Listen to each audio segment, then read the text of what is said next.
Okay, so I asked the guardians if either of the dogs nudge them. A lot of dogs, if this is the dog's nose, they'll stick their nose under your arm or your hand and nudge it up. And that's a way of saying, hey, pet me, give me your attention. Now, when a dog does this, Yoda, and I pet him, now he's doing it in a cute way, but if the dog does that and I pet him, then after a while it gives the dog the impression I have the authority to tell the humans what to do, because when I tell them what to do, pet me, they follow through. So clearly I'm the boss of them. Now, as we get older, we go through life, we have more responsibility added to our life. You know, we're responsible for the mortgage or our kids or a relationship or a job or whatever it is. And because they're added in gradually, we're able to process them. But if we, you know, if at my age, my 16-year-old self was transported in my place now and had to worry about my mortgage and scheduling and all those things that I have to worry about, I would fold. I'm not prepared for it, and that would stress me out. So a lot of times if a dog thinks that it has more authority than the humans, and then the humans don't act as followers, that really stresses them out. Sit. So what I do, I consider petting a dog our way of paying the dog. Now right there, he did something, this is what I just did, is something I call passive training. He sat down on his own, I reached over and petted him and I said the word sit. Even though I didn't ask him to, I'm still rewarding the end result, which is a desirable behavior that we want. And I did it within 3 seconds of him sitting down. So if every time he sits down and he gets a little massage and hears the word sit, he's going to be more inclined to do so in the future, especially in more strenuous situations where I have guests or someone at the door or on a walk or things along those lines. But if the dog comes up to me, and so this is that's actually kind of the second part of this. The first part is when the dog nudges us and tells us to pet him, give it a counter order. Tell it to sit. And as soon as the dog sits, then I pet them and I say the word sit. Not good sit, not good boy, not, oh, what a good dog, Yoda, you sat down, because I didn't even say the word sit at that point during the reward stage. So I want to just say the command word, nothing else. Coat. Now when I do it, I use a hand motion. I'll show you how to do it. Coat, coat.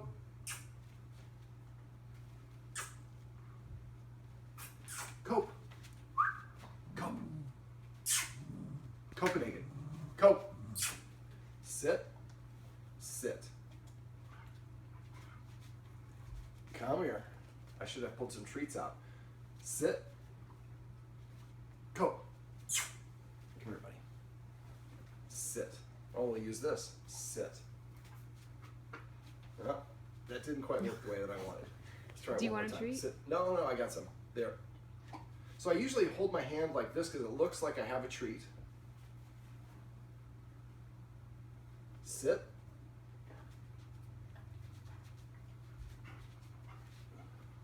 Sit. All right, well, I'll continue talking about it as I pull some treats out so I can demonstrate it, because usually dogs respond to that just by itself. But by using that hand motion, we get our dog used to this hand motion. Eventually, it'll respond even when I don't have a treat. Sit. And I'm scratching him under his chin. Now, because he has a hot spot here, we don't want to scratch him too low, but right here under the chin is fine. So let me show you with Yoda. Yoda, sit. All right, we'll try with Cope again. Sit. Sit. Sit. So if I have two dogs and I ask one of them to do something, or I ask either one of them to do something, only one of them does it, the dog who does it gets reward, and the other dog gets nothing. So what happens is every time the dog nudges me, I ask it to sit, then I pet it under its chin and I say the command word sit. When a dog is proud about what they've done, their nose is parallel to the ground or tilted upward. You've probably seen your dog with a special toy walk around the house with their nose in the air. We want them to feel good about things we want. So, sit. Sit. This helps the dog understand that I can't tell the humans what to do. If I tell them what to do, nothing happens. But if they tell me to do something and I do it, I get paid. If every time we go to our restaurant, we get a $100 bill every time we walk in there, we're going to probably eat there a lot because we're getting a benefit. Sit. So for him, if every time he sits down, he gets a reward from us, he's going to be more inclined to do so in the future. And then in the future, what he's going to do, and this is the second part that I started off earlier, the dog's just come and sit in front of me saying, look, I'm sitting, shouldn't you be petting me? And the answer is yes, as much as we can. But sometimes we're not going to be able to, and the dog has to be able to understand that. But this helps the dog start to understand the concept of asking rather than telling, which builds up respect for the human. And it also introduces the concept of earning my affection. And the currency that we use is obedience. Down.